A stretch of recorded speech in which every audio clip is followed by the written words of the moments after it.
السلام علیکم ورحمۃ اللہ. الحمدللہ وکفا وسلام علی عبادہ الذین اصطفیٰ. اما بعد فاعوذ باللہ من الشیطان الرجیم. بسم اللہ الرحمن الرحیم. واعلموا انما غنمتم من شیء فان للہ خمسہ وللرسول ولذی القربى والیتامى والمساکین وابن السبیل ان کنتم آمنتم باللہ وما انزلنا علی عبدنا یوم الفرقان یوم التقى الجمعان واللہ علی کل شیء قدیر. سورۃ الانفال آیت نمبر 41. اور تمہیں معلوم ہو کہ جو کچھ مال غنیمت تم نے حاصل کیا ہے اس کا 5واں حصہ اللہ اور اس کے رسول اور رشتہ داروں اور یتیموں، مسکینوں اور مسافروں کے لیے ہے، اگر تم ایمان لائے ہو اللہ پر اور اس چیز پر جو فیصلے کے روز یعنی دونوں فوجوں کی مٹ بھیڑ کے دن ہم نے اپنے بندے پر نازل کی تھی، تو یہ حصہ بخوشی ادا کرو، اللہ ہر چیز پر قادر ہے. سورۃ الانفال کا جب آغاز ہوا تھا تو یہ بات سامنے آئی تھی کہ سورۃ الانفال کے جو انفال جسے کے لیے کہا گیا ہے وہ مال غنیمت ہی کو کہا گیا تھا. اور سورت کا آغاز اس طرح سے ہوا تھا یسألونک عن الانفال قل الانفال للہ والرسول، یعنی یہ آپ سے انفال کے بارے میں پوچھتے ہیں تو آپ انہیں بتائیے کہ یہ انفال تو اللہ اس کے رسول کے ہیں. قل الانفال للہ والرسول. تو یہاں انفال کا لفظ یعنی غنیمت کے لیے انفال کا لفظ استعمال کیا، نفل کی جمع انفال ہے. تو اس میں ہی سارا جواب موجود تھا کہ تمہاری لڑائی کا مقصد مال غنیمت حاصل کرنا نہیں تھا، تمہاری لڑائی کا مقصد جو ہے مال جمع کرنا نہیں تھا، نہ تم جو ہے کوئی کہیے کہ ملکوں پر قبضہ کرنے کے لیے، ان کے وسائل پر قبضہ کرنے کے لیے، لوگوں کو غلام بنانے کے لیے، یا گویا کہ یہ مال جمع کرنے کے لیے لڑائی لڑتے ہو. تمہاری لڑائی کا تو مقصد ہی نہیں ہے. ابھی پچھلی آیات میں ابھی جو بات ہوئی تھی کوئی پچھلی نشست کے اندر، اس میں یہ بات سامنے آ گئی کہ مسلمان کی لڑائی کا مقصد کیا ہے.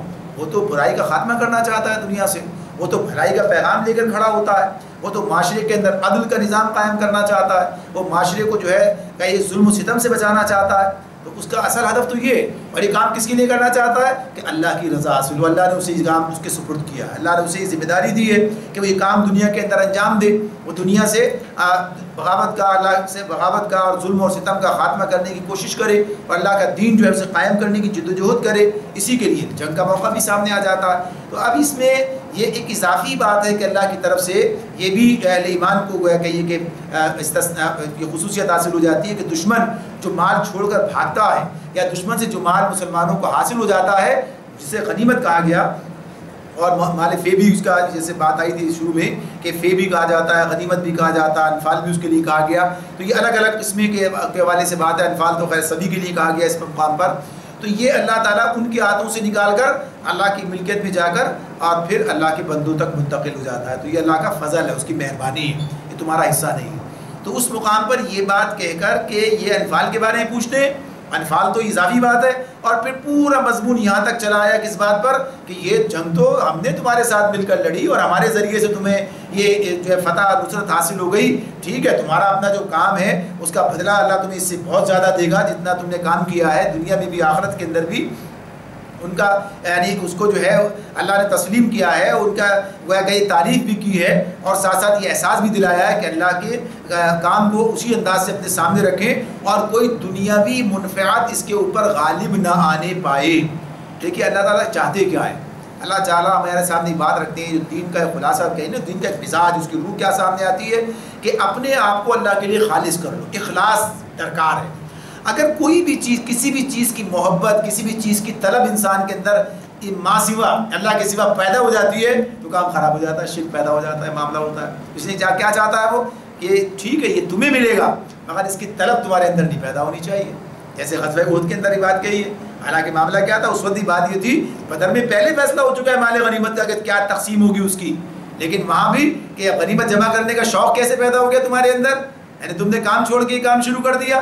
یہ بات اللہ تعالیٰ کو ناپسند ہوئی، اور اس پر جو ہے وہاں پر جو ہے اللہ نے جس طرح عتاب کیا ہے تو بات سامنے. تو یہاں پر اب پچھلی آیات میں یہ سبق پڑھانے کے بعد، سبق دینے کے بعد اب اللہ تعالیٰ غنیمت کی تقسیم کا قاعدہ اب بیان کرتے ہیں یعنی آیت نمبر 41 میں آ کے 40 آیات پہلے ایک آیت تو سوال کیا یہ سنونک عن الانفال، اس کے بعد پھر 39 آیات جو ہے اس میں اللہ نے پھر مزید بات کی غزوہ بدر پر. اب 41ویں آیت میں آ کر اب وہ بات جس پر سوال کیا گیا تھا اب اس کا جو ہے جواب دیا جا رہا ہے، اور غنیمت کی تقسیم کا قاعدہ یہاں مقرر کیا.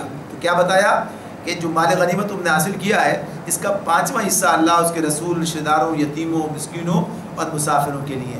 4 حصوں کی تو بات نہیں کی، 4 حصے کہاں ہیں؟ وہ خود بخود جو ہے یعنی فوج کی طرف ہے. اس میں بات جو ہے نا جو کچھ مال غنیمت تم نے حاصل کیا اس میں کا 5واں حصہ ادھر تو 4 حصے وہیں رہ گئے. یہ بات ہوئی ہو گئی، اس طرح اللہ نے بات کی ہے. تو اس میں جو اور پھر نبی کرم صلی اللہ علیہ وسلم نے جو عملاً کر کے دکھایا تو ظاہر سی بات ہے بات بالکل واضح ہو گئی کہ آپ نے 4 حصے جو ہیں یعنی اس مال کے 5واں حصہ پورے مال میں سے آپ نے نکال لیا اس کام کے لیے، اور باقی جو 4 حصے ہیں وہ مجاہدین کے اندر جو ہے وہ تقسیم کر دی. اس کا فائدہ حالانکہ سوار کا، پیادے کا، اس کا حساب سے جو ہے گھوڑے کا وہ دیا جاتا، تو بہرحال وہ فوج کے اندر تقسیم کر دیا گیا. تو 4 حصے فوج میں تقسیم ہو جائیں گے، 5واں حصہ اب اس کے لیے اللہ نے 5 نام دیے. یعنی یہاں پر جو آئے بات آئی ہے اللہ، اس کا رسول، رشتہ دار، یتیم، مسکین، مسافر، یعنی ان 5 کے لیے بات کی ہے. اللہ کا جو نام آیا اس کے اندر تو اللہ سے مراد کیا ہے؟ یعنی ہر چیز ہی اللہ کے لیے ہوتی ہے، ہر کام ہی اللہ کے لیے ہوتا ہے، تو اس حوالے سے اللہ کی بات ہے. اور نبی کرم صلی اللہ علیہ وسلم کے لیے جو بات کی گئی ہے اب اس میں جو چیز ہمارے سامنے آ جاتی ہے اس میں اب یہ بھی ایک خصوصیت ہے. یہ تو بہت تفصیل کی طرف چلی جائے گی ہم اگر اس میں بات کریں کہ ولی الرسول، ولی ذی القربہ، پھر والیتامی، یعنی لام جو اس کے ساتھ لگایا ہے لیے، 2 کے لیے لیے کرا، اور اس کے بعد پھر جو ہے وہ بات اس طرح نہیں رکھی ہے. اس کے بعد پھر جو ہے عموم اس کو حاصل ہو گیا، یتیم، مسکین، مسافر کی بات کی ہے.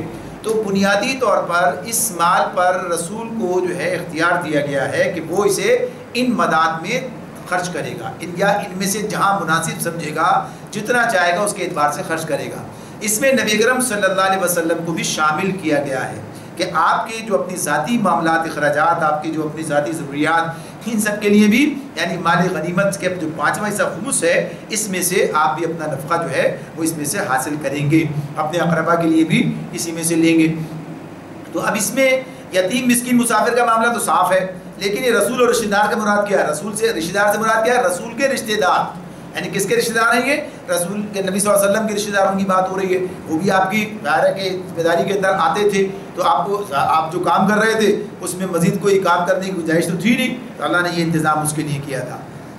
اب آج کے دور کے لیے بات یہ ہے جبکہ نبی کرم صلی اللہ علیہ وسلم آج دنیا میں اس طرح موجود نہیں ہے، تو اب یہ حصہ تو ختم ہو گیا، لیکن قرابت داروں کا رشتہ باقی رہا. تو قرابت داروں کے معاملے میں یہ بات رہی کہ قرابت داروں کی یہ حصہ کس کو جائے گا. تو مختلف لوگوں نے مختلف باتیں اس میں کی ہیں، یہاں تک بھی بات کی ہے، بعض فقہاء اس طرف بھی چلے گئے ہیں. بعض نے تو کہا کہ نبی صلی اللہ علیہ وسلم کے بعد ختم ہو گیا، بعض نے کہا کہ نہیں یہ معاملہ جو ہے اب اس کے لیے رہے گا کہ جو ان کی جگہ یعنی اسی طرح مسلمانوں کی امامت کا کام کر رہا ہے اس کے رشتہ داروں کو پہنچے گا. اور پھر باقی جو ہے تیسری اور آخری اور زیادہ بڑی بات جس پر عمل ہمیں نظر آتا ہے خلفائے راشدین کے زمانے میں بھی اور بعد میں بھی اس کو تسلیم کیا فقہاء نے، وہ یہ کہ اب بھی یہ نبی کرم صلی اللہ علیہ وسلم کی نسبت سے یعنی آپ کے جو اپنے جو نسل ہے اس کے اعتبار سے تو یہ ان کے لیے ان اقربا کو پہنچے گا جو کہ نبی کرم صلی اللہ علیہ وسلم کے خاندان سے ہیں مگر غربا میں شمار ہوتے ہیں، غربا کے اندر. تو ویسے بھی یتیم، مسکین، مسافر تو ہے ہی، لیکن چونکہ عام یتیم، مسکین، مسافر کو الگ سے بھی زکوٰۃ کے حوالے سے ان کے لیے ہے، تو یہ خصوصیت سے خمس جو ہے ان کے لیے کہ جو آپ کے اپنے خاندان سے اپنا تعلق جوڑتے ہیں، تو یہ اس کے لیے بات کی گئی ہے. تو فرمایا کہ یہ تو غنیمت کا معاملہ ہو گیا، اور ظاہر سی بات ہے کہ اب یہ تمہیں دینا ہے مال، اپنے 4 حصے تقسیم ہو رہے ہیں، 5واں نکال کے دینا ہے. ظاہر سی بات ہے اگر ایمان تمہارے اندر موجود ہے تو یہ تسلیم کرو اس بات کو. تو یہ گویا کہ یہ کہ انہیں یہ بات یاد بھی دلائی جا رہی ہے کہ یہ ایمان کا تقاضا ہے. تو اس میں کہا کہ اگر تم ایمان لائے ہو اللہ پر اور اس چیز پر جو فیصلے کے روز یعنی یوم الفرقان، الا وما انزلنا علی عبدنا یوم الفرقان. فرقان کس کے لیے کہا گیا؟ یوم الفرقان. یوم بدر کو یوم الفرقان کہا گیا ہے، یعنی اس دن حق و باطل بالکل الگ الگ ہو کر ممیز ہو کر سامنے آ گئے. فیصلہ ہو گیا کہ حق جو ہے کہ حق کون کہاں ہے، اور حق کے ساتھ اللہ ہے، اور باطل کدھر ہے، اور باطل جو ہے وہ اس کے مد مقابل ہے، اور اللہ تعالیٰ کی پھٹکار اس کے اوپر ہے. یہ بات جو ہے واضح ہو گئی تھی. یوم الفرقان یوم البدر کو کہا جاتا ہے. تو اور اسی کے لیے مزید کا یوم التقى الجمعان، یعنی جس دن فوجیں آپس میں ٹکرائی ہیں، یعنی اسی دن کے لیے بات ہو رہی ہے. آگے فرماتے ہیں اذ انتم بالعدوۃ الدنیا وهم بالعدوۃ القصوى والركب اسفل منكم ولو تواعدتم لاختلفتم في الميعاد ولكن ليقضي الله امرا كان مفعولا ليهلك من هلك عن بينة ويحيى من حي عن بينة وان الله لسميع عليم. فرمایا اللہ تعالیٰ نے یاد کرو وہ وقت جب کہ تم وادی کے اس جانب تھے اور دوسری جانب پڑاؤ ڈالے اور وہ دوسری جانب پڑاؤ ڈالے ہوئے تھے اور قافلہ تم سے نیچے یعنی ساحل کی طرف تھا. اگر کہیں پہلے سے تمہارے ان کے درمیان مقابلے کی قرارداد ہو چکی ہوتی تو تم ضرور اس موقع پر پہلو تہی کر جاتے، لیکن جو کچھ پیش آیا وہ اس لیے تھا کہ جس بات کا فیصلہ اللہ کر چکا تھا اسے ظہور میں لے آئے تاکہ جسے ہلاک ہونا ہے وہ دلیل روشن کے ساتھ ہلاک ہو اور جسے زندہ رہنا ہے وہ دلیل روشن کے ساتھ زندہ رہے. یقیناً اللہ سننے اور جاننے والا ہے. اب یہ گویا کہیے کہ بدر کے میدان کا نقشہ کھینچ دیا گیا ہے. یہ اہل ایمان کدھر تھے، ان کا لشکر کدھر تھا، تو اس کے لیے کیا کہا عدوۃ الدنیا. دنیا بھی ہے نا، دنیا سے مراد کیا ہے یعنی قریب یعنی مدینے سے جو قریب کا حصہ تھا ادھر جو ہے اس والے حصے پر مسلمان تھے، تو ادنا یہ دنیا جو ہے تو اسی لیے قریب کی بات ہے، یہ اس سے قریب تھے. اور قصویٰ یعنی دور یعنی وہ اس کے دوسرے کنارے پر تھے، اس سے دور کی طرف کنارہ تھا. تو یہ گویا منظر ہے، اس کا نقشہ جو ہے وہ کھینچا جا رہا ہے. اب ظاہر سی بات یہ بات اب اس طرح کہی جائے تو ذرا اس طرح سمجھ میں نہیں آتی، اسی لیے تبھی بعض جگہ نقشے بھی لگائے ہیں اسی طرح سے. اگر اس کو دیکھے آدمی تو کیا کون سی جگہ بہتر ہے کس کے لیے، کون سی جگہ کس کے لیے بہتر ہے، تو اس حوالے سے وہ مسلمانوں کی کمزوری کا اظہار ہوتا ہے اس مقام پر کہ مسلمان اس حالت میں تھے کہ جو مقام ان کے پاس تھا وہ کوئی بہتر یعنی جگہ کے اعتبار سے وہ صورت ان کے لیے ممد و معاون نہیں تھی، اور ادھر ان کا معاملہ اس اعتبار سے تھا. لیکن اس کے باوجود لڑائی ہوئی ہے تو اللہ تعالیٰ نے ایسا اہتمام کیا، ایسا انتظام کیا ہے کہ جس کے نتیجے میں یہ ٹکراؤ ہو جائے، یہ تصادم ہو اور نتیجہ جو ہے وہ سامنے آئے تاکہ اللہ تعالیٰ جو چاہتا ہے وہ کام ہو جائے. بعض چیزوں کو ہم کہتے ہیں اتفاقی، بعض چیزوں کو ہم کہتے ہیں اتفاقی طور پر ایسا ہو گیا، یہ اتفاقات ہیں، یہ اچانک یہ جو اس طرح. لیکن اللہ کے نزدیک نہ وہ اتفاق ہوتا ہے نہ اچانک ہوتا ہے. اللہ کے پوری تدبیر میں اس کا ایک مقام ہوتا ہے. ہمارے لیے اچانک ہوتا ہے، ہمارے لیے اتفاقاً ہوتا ہے، لیکن اللہ کے لیے وہ اتفاقاً اور اچانک نہیں ہوتا ہے. تو یہ اللہ کا نظام ہے. تو اس اعتبار سے یہ جو سارا سسٹم چل رہا تھا تو یہ اللہ کا بنایا ہوا نظام تھا. اس کے تحت یہ وقت آ گیا تھا کہ اب انہیں ان کی سزا دی جائے، اب اہل ایمان کے ہاتھوں سے انہیں سزا دلوائی جائے، اب اہل ایمان کو یہ انعام دیا جائے، یعنی جو بدر کے میدان میں انہیں فتح و نصرت کی صورت میں ملا ہے.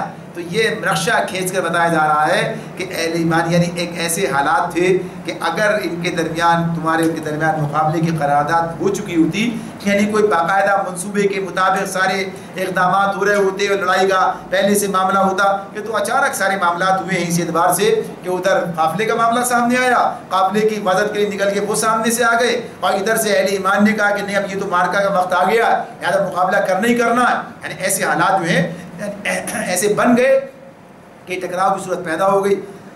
تو اللہ تعالیٰ فرماتے ہیں کہ ایسا کیوں کیا گیا؟ تاکہ جو فیصلہ اللہ کا جس بات کا فیصلہ اللہ کر چکا ہے اسے ظہور میں لے آئے، یعنی کام ہو جائے، ٹکراؤ آج ہونا ہے، اور جسے ہلاک ہونا ہے وہ دلیل روشن کے ساتھ ہلاک ہو، اور جسے زندہ رہنا ہے وہ دلیل روشن کے ساتھ زندہ رہے. یعنی اس سے مراد کیا ہے؟ افراد نہیں، اس سے مراد کہ جو جسے مرنا ہے وہ مر جائے، جسے زندہ رہنا ہے وہ زندہ رہے، یہ مطلب نہیں ہے. بلکہ بات کیا ہے؟ یہ اسلام اور جاہلیت کی بات ہے، یعنی جاہلیت کی موت، یعنی اس کے اب آغاز، اس کے تباہی کا آغاز بدر سے ہو چکا ہے. یعنی اب جو ہے جاہلیت کو کیا ہے؟ فنا ہونا ہے، اور اسلام کو کیا ہے؟ زندہ جاوید ہونا. اب اسلام کے عروج کا وقت آ گیا. اب یہ ٹکراؤ اس دن یہ ثابت کر دیا ہے اس دن نے کہ اب اسلام جو ہے وہ سامنے آ چکا ہے، اور اب اسے ہی زندہ رہنا ہے. اب اس ملک کا ہی نہیں بس کہ اس دنیا کا مقدر جو اسلام ہے بات سامنے بدر کے دن آ گئی. اسی لیے اسے یوم الفرقان کہا گیا، اور بدر کے دن ہی فیصلہ ہو گیا کہ اب ان کے اقتدار کا سورج جو ہے وہ غروب ہو چکا ہے.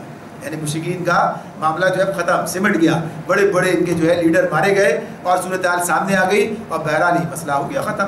تو اس اعتبار سے اللہ رب العالمین کہتے ہیں کہ دلیل روشن کے ساتھ، یعنی سارے معاملات جو ہیں تو جاہلیت کی موت کا اللہ کی طرف سے فیصلہ ہو گیا، اور اسلام کے زندہ ہونے کا جو ہے یعنی قائم رہنے کا فیصلہ جو ہے وہ کر دیا گیا. اب اسی کے لیے ایک اور تدبیر آگے بیان کی، اِذْيُرِيكَهُمُ اللَّهُ فِي مَنَامِكَ قَلِيلًا وَلَوْ أَرَاكَهُمْ كَثِيرًا لَفَشِلْتُمْ وَلَتَنَازَعْتُمْ فِي الْأَمْرِ وَلَكِنَّ اللَّهَ سَلَّمَ إِنَّهُ عَلِيمٌ بِذَاتِ الصُّدُورِ. اور یاد کرو وقت جبکہ اے نبی اللہ ان کو تمہارے خواب میں تھوڑا دکھا رہا تھا، اگر کہیں وہ تمہیں ان کی تعداد زیادہ دکھا دیتا تو ضرور تم لوگ ہمت ہار جاتے اور لڑائی کے معاملے میں جھگڑا شروع کر دیتے، لیکن اللہ ہی نے اس سے تمہیں بچایا، یقیناً وہ سینوں کے حال تک جانتا ہے۔ یعنی اس اعتبار سے یہ بھی ایک تدبیر کی بات ہوئی۔ دوسری آیت بھی دیکھیں ساتھ، وَإِذْ يُرِيكُمُوهُمْ إِذِ الْتَقَيْتُمْ فِي أَعْيُنِكُمْ قَلِيلًا وَيُقَلِّلُكُمْ فِي أَعْيُنِهِمْ لِيَقْضِيَ اللَّهُ أَمْرًا كَانَ مَفْعُولًا وَإِلَى اللَّهِ تُرْجَعُ الْأُمُورُ۔ اور اسی کے ساتھ ساتھ مزید کیا ہوا، اور یاد کرو کہ جب مقابلے کے وقت اللہ نے تم لوگوں کی نگاہوں میں دشمنوں کو تھوڑا دکھایا اور ان کی نگاہوں میں تمہیں کم کر کے پیش کیا، تاکہ جو بات ہونی تھی اسے اللہ ظہور میں لے آئے، اور آخرکار سارے معاملات اللہ ہی کی طرف رجوع ہونے والے ہیں، اسی کی طرف رجوع ہوتے ہیں۔ تو اس اعتبار سے گویا یہ پہلے مرحلے کے اندر اللہ تعالیٰ نے ان کا روب قائم نہیں ہونے دیا، اور ساتھ ہی ساتھ اہل ایمان کا روب بھی ان پر قائم نہیں ہونے دیا، یعنی اس اعتبار سے تاکہ ٹکراؤ ہو جائے، جو اللہ کا فیصلہ ہے۔ جب اللہ کا فیصلہ وہ کہتے ہیں نا کہ جب انسان کہتا ہے، یعنی غلط راستے پر جب جاتا ہے اور نقصان اٹھاتا ہے تو کیا کہتا ہے، میری مت ماری گئی۔ تو مت کیسے ماری جاتی ہے، یعنی مت مارنے کے بعد عقل مت سے مراد کیا ہے، یعنی عقل ماری گئی، یعنی سامنے کی بات ہی نظر نہیں آ رہی تو اس وقت اسے نظر ہی نہیں آتی وہ بات، یعنی اس کی آنکھوں پر گویا پردہ پڑ جاتا، کہتے ہیں نا عقل پہ پردہ پڑ گیا، آنکھوں پہ پردہ پڑ گیا۔ تو یہ کیا چیزیں ہوتی ہیں، یہ بہرحال اللہ کی طرف سے چیزیں بھی ہوتی ہیں اور انسان کے اپنے کرتوتوں کے نتیجے میں بھی ہوتی ہیں، ساری بات اس اعتبار سے، اور اللہ کا اہتمام اور انتظام بھی، یہ تو برائی کے حوالے سے، اور اچھائی کے اعتبار سے اللہ جب مدد دیتا ہے تو کیا ہے، وہ ان کی حیثیت جو ہے وہ اہل ایمان کے نظر میں کچھ نہیں رہتی، وہی ان کی جو ہے اس اعتبار سے گویا کہیے کہ ڈرنا، خوفزدہ ہونا، اس سے جو ہے مروب ہونا، یعنی سب نکال دیتا ہے اللہ تعالیٰ اس حیثیت سے۔ تو یہ بات کہیے، یا جیسے بھی کہیے کہ اللہ نے ان کی تعداد تھوڑی کر کے دکھائی، یعنی وہ کیفیت اس طرح کی پیدا نہ ہونے پائی کہ جس سے مسلمانوں کی ہمت اور حوصلہ ٹوٹنے لگے، اس لیے کہ بہرحال انسان تو انسان ہے، اور ابھی تو اس نے بہت سے لوگ ایسے بھی ہیں کہ جو کہ ابھی تازہ مسلمان ہوئے مدینے کے اندر، ایسے لوگ بھی ہیں۔ تو یہ ساری چیزیں اپنی جگہ پر ہیں، تو اللہ کی مدد تھی یہ، اور یہ بات کہ اللہ کو جو واقعہ جس طرح سے رونما اسے کرنا ہے، جیسا اس کا فیصلہ ہے، تو وہ قیام ویسے ہی ہو کر رہتا ہے، اس کے لیے وہ تدابیر بھی اختیار کر دیتا ہے تاکہ معاملات اس طرف چلیں، اس انداز سے انجام پائیں۔ اس طرح سے یہاں پر یہ بات بتا دی گئی کہ یہ سب اللہ کا انتظام ہے، سب یہ نہ اتفاقی طور پر لشکر ہے، نہ اتفاقی طور پر قافلہ ہے، نہ اتفاقی طور پر تمہارا نکلنا، سب اللہ کے نظام کے اندر یہ اپنی جگہ پر یہ سب چیزیں موجود، لیکن اس کا علم صرف اللہ کو ہے، تمہیں نہیں ہے، اللہ کو علم ہے، اللہ کو پتہ ہے کب کیا کرنا، تو اس کے اوپر اعتماد کر کے کام کرتے چلے جاؤ۔ آگے فرمایا یا ایھا الذین آمنوا اذا لقیتم فئۃ فاثبتوا واذکروا اللہ کثیرا لعلکم تفلحون واطیعوا اللہ ورسولہ ولا تنازعوا فتفشلوا وتذهب ريحكم واصبروا ان اللہ مع الصابرین۔ اے ایمان لانے والو، جب کسی گروہ سے تمہارا مقابلہ ہو تو ثابت قدم رہو اور اللہ کو کثرت سے یاد کرو، توقع ہے کہ تمہیں کامیابی نصیب ہوگی، اور اللہ اور اس کے رسول کی اطاعت کرو اور آپس میں جھگڑو نہیں، ورنہ تمہارے اندر کمزوری پیدا ہو جائے گی اور تمہاری ہوا اکھڑ جائے گی۔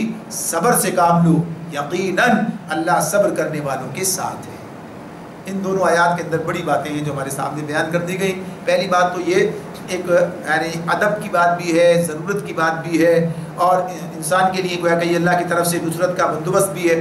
تو اس میں کیا بات کہی گئی کہ اے لوگوں جو ایمان لائے ہو، جب کسی گروہ سے تمہارا مقابلہ ہو، جب کسی فوج سے مٹ بھیڑ ہو جائے، جب کبھی قتال کا میدان گرم ہو جائے، تو اس کے اندر بھی تمہیں کیا کرنا ہے، فثبتوا۔ پہلی بات کیا ہے، فثبتوا، یعنی ثابت قدمی دکھانی ہے، ثابت قدم رہو، یعنی اب تم متزلزل، یعنی تمہارے قدموں میں کوئی تزلزل، یعنی کوئی تمہیں ایسی بات نہ ہو کہ تم اپنے راستے سے ہٹ جاؤ۔ اب یہ جو اس میں جو بات آئی ہے اس میں فثبتوا، تو یہ ثابت قدمی بھی ہے، ثابت قلبی بھی ہے، یعنی قلب کے اعتبار سے بھی انسان جو ہے حوصلہ اپنا قائم رکھے اور مضبوطی کے ساتھ اپنے موقف پر بھی جمع ہے اور اپنے قدموں پہ بھی کھڑا ہے، یعنی فثبتوا کی بات ایک بات تو یہ۔ دوسری بات کیا کہی گئی ہے، فاذکروا اللہ، اللہ کو یاد کرو، یعنی اللہ کو یاد کرنا، اللہ کا ذکر کرنا، اور پھر اس کے لیے کیا کہا، کثیرہ، صرف اتنا نہیں کہا کہ اللہ کو یاد رکھو، اللہ کو یاد کرو، بلکہ کثیرہ کا لفظ استعمال ہوا ہے، اور یہ بات قرآن مجید میں ہمارے سامنے اور مقامات پر بھی آتی ہے جہاں اللہ تعالیٰ وَاذْكُرُوا اللَّهَ کثیرہ کہتے ہیں، کثیرہ کا لفظ جو ہے اس میں استعمال ہوتا ہے۔ جب جمعے کی نماز پڑھ کے نکلو تو اللہ کو خوب کثرت سے یاد کرو، وہاں نکل کے مسجد میں نہیں کہا ہے کہ اللہ کو جو ہے نماز کثرت سے پڑھو، روزے کثرت سے رکھو. یہ قرآن مجید میں یہ الفاظ میں نہیں ملیں گے کہ نماز کثرت سے پڑھو یا روزے کثرت سے رکھو، بلکہ یہ الفاظ ملیں گے کثرت سے جو ہے اللہ کو یاد کرو. تو یہ ظاہر سی بات ہے کہ ہر ایک کا اپنا موقع، محل، ضرورت ہے. اسی اعتبار سے نماز جو اللہ نے متعین کر دی ہے متعین ہے، 5 وقت کی نماز ہے. اور اسی طرح سے روزے 1 مہینے کے متعین ہیں. اس کے علاوہ نفل رکھنے اس کے لیے طریقہ ہے، رکھو جتنے رکھنے ہیں، لیکن کثرت کا لفظ کے لیے استعمال نہیں ہوا. بلکہ جن لوگوں نے کچھ حدود سے تجاوز کیا تو انہیں منع بھی کیا گیا اور اعتدال اختیار کرنے کا حکم دیا گیا. لیکن اس کے لیے خصوصیت کے ساتھ جو یہاں پر بات آتی ہے کثرت کی بات آتی ہے. اب اس میں جب تک انسان کے سامنے ذکر کا مفہوم نہ ہو، یعنی ذکر کو وہ نہ سمجھے، ذکر کو نہ جانے، ذکر کا جو مطلب ہے وہ اس کے سامنے واضح نہ ہو جائے، تو پھر اس کے حقیقی مفہوم تک پہنچنا مشکل ہو جاتا ہے. انسان سمجھتا ہے کہ بھئی تلوار سنبھالوں یا کہ تسبیح سنبھالوں، یعنی کیا معاملہ کرنا ہے اس وقت میں، کیسے کرنا ہے، کیا کام کیا جائے گا. اور ایک کثیرہ کہہ کہ تو اور کام میں لگا دیا، اب یہ دشمن کا مقابلہ کرنا ہے، یہ ایسے کرنا ہے. تو اب یہی وہ فکر اور فہم کا معاملہ ہے کہ ذکر کی وسعت کتنی ہے، ذکر کا جو تفصیل ہے وہ کتنی ہے. اس وقت ہم اس پر بات نہیں کر رہے ہیں.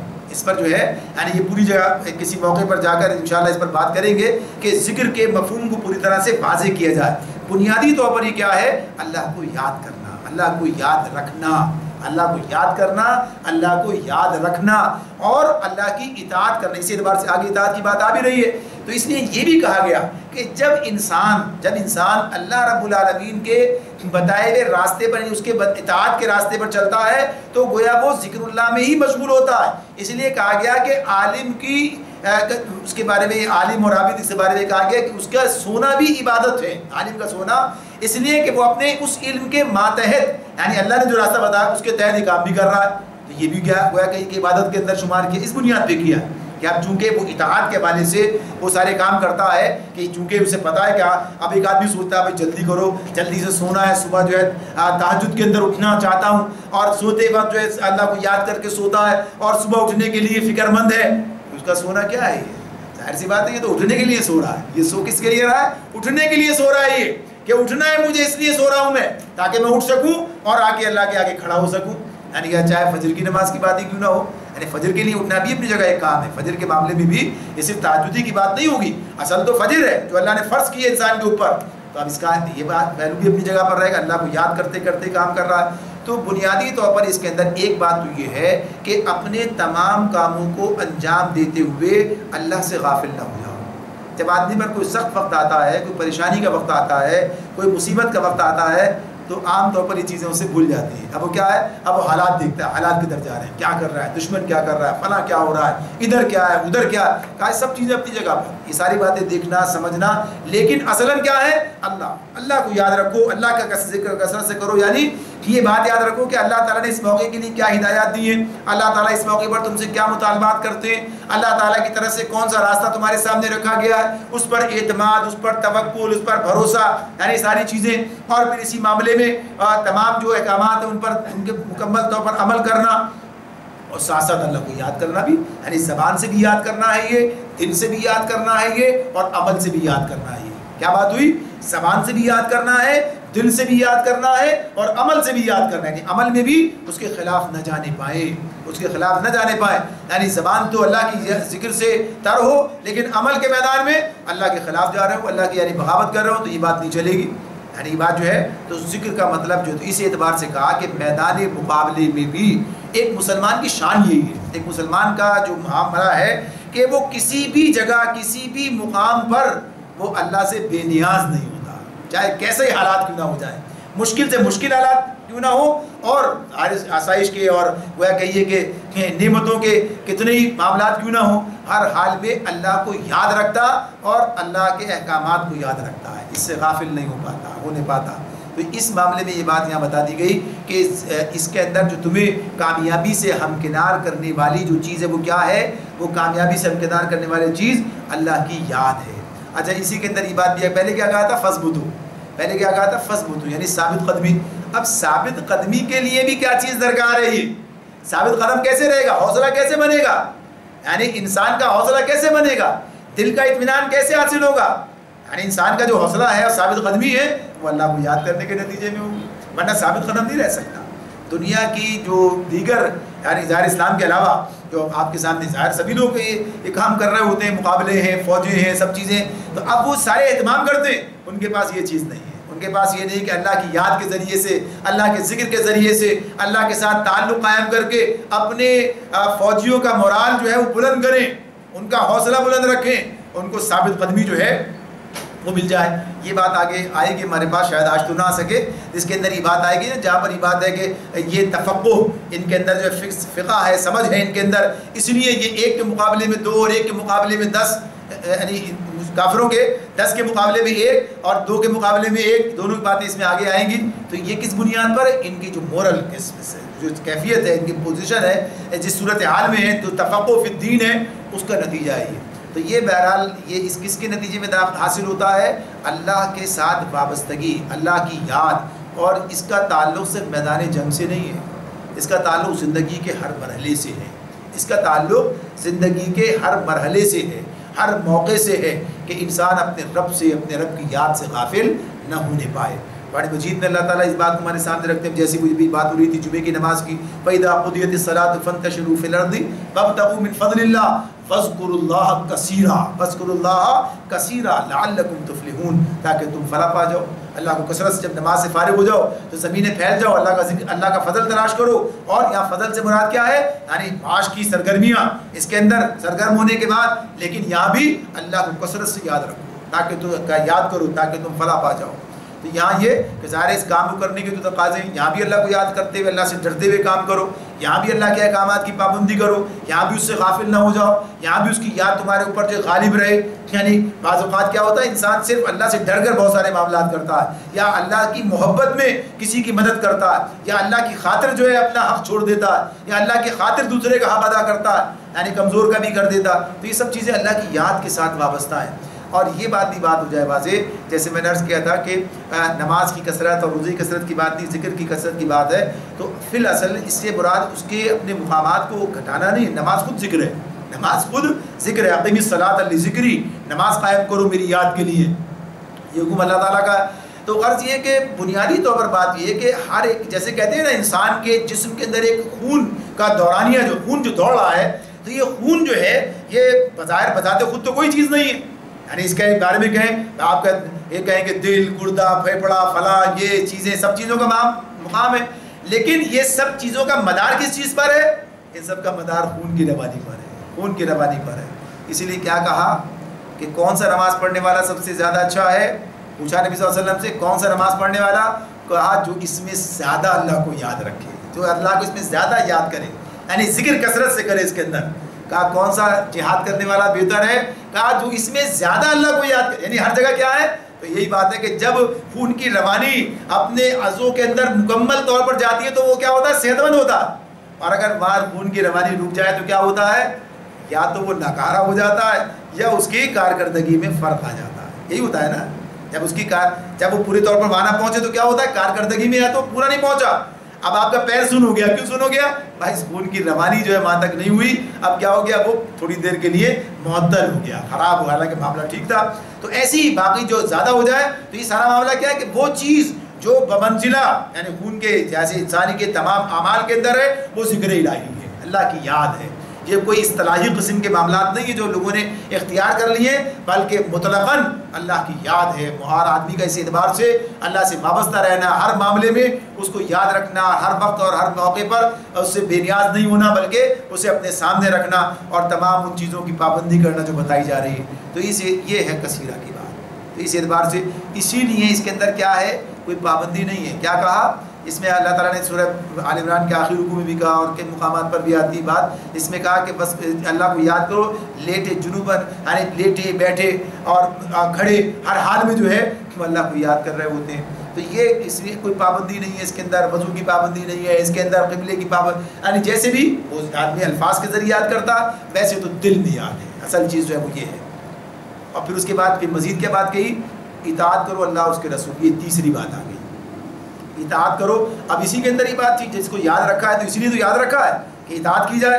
اس لیے تھوڑی یاد رکھا ہے کہ یاد کر کر کے نافرمانی کرنی ہے، ایسا نہیں. یاد کر کر کے فرما برداری کرنی ہے، یاد رکھ کے فرما برداری کرنی ہے. تو اطیع اللہ، لیکن الگ کہا اطیع اللہ و رسولہ، اب آپ دیکھیے وہاں جو بات تھی غزوہ احد کے اندر مسئلہ یہ پیدا ہو گیا تھا نا، یہ معاملہ جو ہے تھوڑی سی جو اس میں خرابی پیدا ہوئی تھی، جس کے نتیجے میں بڑا نقصان اٹھانا پڑا تھا. تو اب یہاں غزوہ بدر کے بعد اللہ تعالیٰ یہ بات کہہ رہے ہیں، بات وہاں نہیں کہہ رہے ہیں، یہاں کہہ رہے ہیں وَأَطِیعُوا اللَّهَ وَرَسُولَهُ، اطاعت کرو اللہ اس کے رسول کی، وَلَا تَنَازَعُوا، اور آپس میں تنازع نہ کرو. تنازع کیا ہوتا ہے؟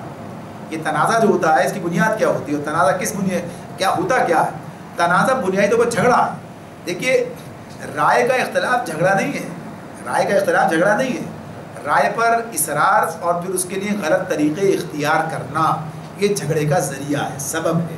یعنی اس میں جب اجتماعی معاملات ہوتے ہیں تو اجتماعی معاملات کے اندر یقینی طور پر مختلف آراء آتی ہیں، اور مختلف آراء کے حوالے سے پھر ظاہر تبادلہ خیال ہے، پھر اس کے بعد اس پر گفتگو ہے، پھر فیصلے ہیں. اب اس میں ظاہر اگر ہر شخص یہ بات سمجھے کہ جو میری رائے ہے اسے ہی مانا جائے اور اس کے مطابق ہی فیصلہ ہو، تو جھگڑا ہی جھگڑا ہوگا. اور کیا ہوگا؟ جھگڑا ہی جھگڑا ہوگا. جب ہر آدمی طے کر کے بیٹھے بھائی میری جو بات ہے آپ کو کیا پتا، آپ کو کیا معلوم، آپ کو کیا، یعنی جب بعض لوگ کہتے ہیں اسی انداز سے بات بھی کرتے ہیں، آپ کو کیا معلوم، آپ کو کیا پتا، آپ کو کیا سمجھ، تو یہ تصور یعنی یہ مزاج ہی درست نہیں ہے. یعنی یہ بات ٹھیک ہے، بعض اوقات ایسا ہو سکتا ہے کہ سامنے والا جو ہے اس کے پاس وہ سمجھ نہ ہو، یہ بات ہے، اس کے پاس وہ علم نہ ہو، یعنی اس کے پاس وہ تجربہ نہ ہو، لیکن ایک آدمی کا معاملہ تو نہیں ہے. اجتماعیت تو ایک پورے لوگوں کے مجموعے کا نام ہے. اس میں دوسرا آدمی ایسا ہو سکتا ہے جو بات کو سمجھے، یہ بات ہو سکتی ہے، تیسرا سمجھے گا، چوتھا سمجھے گا، اور اگر سارے نہیں سمجھ رہے اور پھر اس بنیاد پر تو یا تو میری بات ٹھیک نہیں، میں ہی سمجھ نہیں رہا غلط، یا یہ کہ اللہ کا فیصلہ یہی ہے. اللہ کا فیصلہ یعنی مجھے کیا حکم دیا گیا ہے؟ مشاورت کے ساتھ فیصلہ کرنا. اگر یہ معاملہ میں نے اپنی دانش میں سمجھا، ایک تو بات یہ سمجھنے کی ہے کہ بھائی جب چار آدمی ایک بات کہہ رہے ہیں، یعنی بات ان کی رائے ایک بن رہی ہے، اس کا مطلب یہ ہے کہ شاید میں نے بات کو سمجھنے میں غلطی کی ہے، یا بات کو پیش کرنے میں غلطی ہوئی ہے، یا یہ کہ اللہ کی مرضی ہے. اگر میں پھر بھی سمجھتا ہوں کہ نہیں میں ہی صحیح ہوں اپنی جگہ پر، تو پھر اللہ کی مرضی یہی ہے. اس لیے کہ اس نے مجتمع کر دیا لوگوں کو رائے کے اعتبار سے. اللہ کو ہے نا اپنی جگہ پر موجود، اور اللہ کا حکم یہی ہے، مجھے کرنا یہی ہے. اللہ کا حکم سمجھ کے اب اس کے لیے اختلاف کون کرے گا؟ اب اس پہ جھگڑا کون کرے؟ بھائی اللہ کا فیصلہ ہے، کہا نا جماعت پر اللہ کا ہاتھ ہے.